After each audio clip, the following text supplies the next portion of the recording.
Ini penting, tuan itu betul.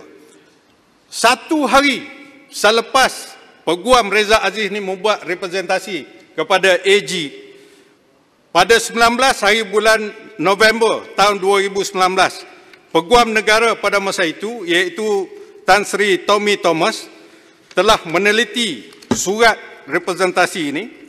Setelah dia meneliti surat ini, Tuan Ketua, Tan Sri Tommy Thomas sebagai Peguam Negara telah membuat satu nota tulisan tangan berwarna dakwat berwarna merah di atas tanah tersebut, di atas surat tersebut. Saya baca, ini adalah kopi sebenar. Surat ini ditujukan kepada seorang yang bernama Ram. Semua orang kenal. Ram, in the light, dalam bahasa Inggeris, Tuan Ketua, Ram, in the light of the statements in paragraph 5.10, 5.14, 5.15, 5.18 and 5.19. Ini penting. I am prepared to consider this representation. Ini Tommy Thomas. Ya, nanti dulu.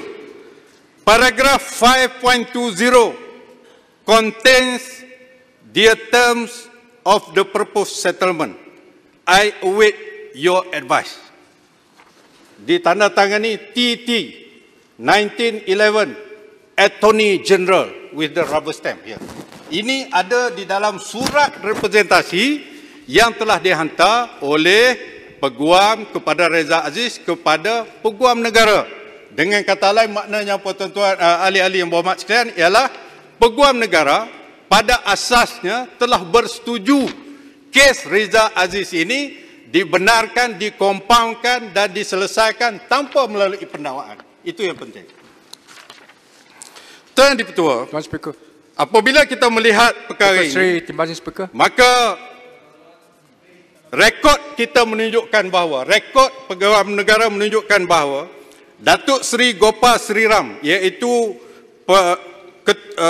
pendakwa raya kanan yang dilantik oleh kerajaan mengendalikan kes ini, telah berbincang dengan Ketua Pesuruhjaya SPRM pada masa itu, Puan Latifah Koya, dan Gopal Sri Ram dan Latifah Koya telah mencadangkan supaya cadangan-cadangan dalam representasi ini diterima oleh SPRM.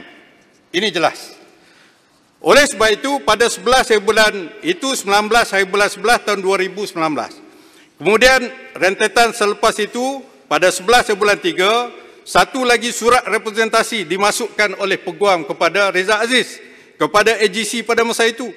Beliau memberi aku janji bahawa Reza Aziz akan mematuhi segala terma dan syarat yang dikenakan oleh SPRM ke atas kelima-lima tuduhan ini, dan atas dasar itulah pada selepas Kerajaan Perikatan Nasional menjadi kerajaan dah berlaku pertukaran AG, pertukaran Peguam Negara. Oleh kerana Peguam Negara yang lalu meletakkan jawatan, maka Peguam Negara yang baru telah diberi taklimat oleh timbalan-timbalan pendakwa raya yang mengendalikan kes ini, dan mereka telah memberitahu kepada Peguam Negara yang baru pendirian ataupun ketetapan yang telah dibuat oleh Peguam Negara yang lama.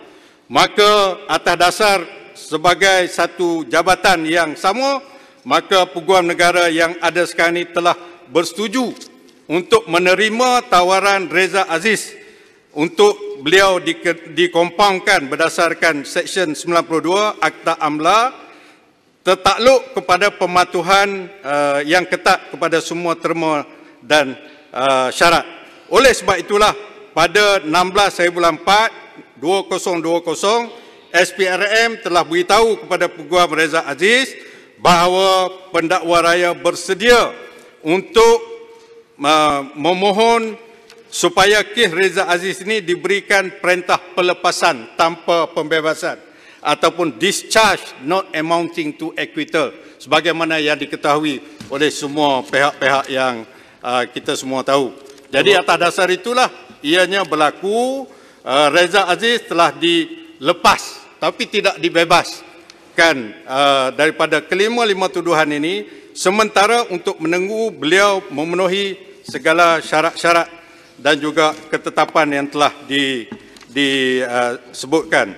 Sepang nak tanya? Sepang tak cakap dulu. Saya ada. Boleh lah.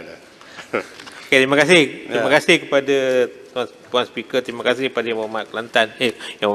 Yang Berhormat Ketua Baru dan juga Menteri. Relax. Okey. Yang Berhormat, saya nak tanyalah. Tadi Yang Berhormat telah bacakan catatan daripada Yang Berhormat Tommy Thomas ataupun Peguam Negara Negara. Okey. Saya bila baca tu, bagi saya lah, tak boleh Yang Berhormat terus buat conclusion bahawa dia telah bersetuju. Surat itu bagi saya qualified lagi. Sebab dia kata, I'm prepared. Itu yang saya faham. Kemudian dia kata, saya menunggu your advice daripada Gopal Sri Ram.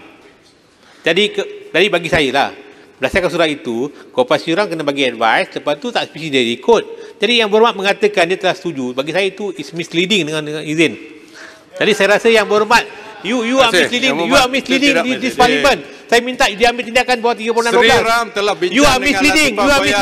You are misleading untuk 3612 menerima perkara ini.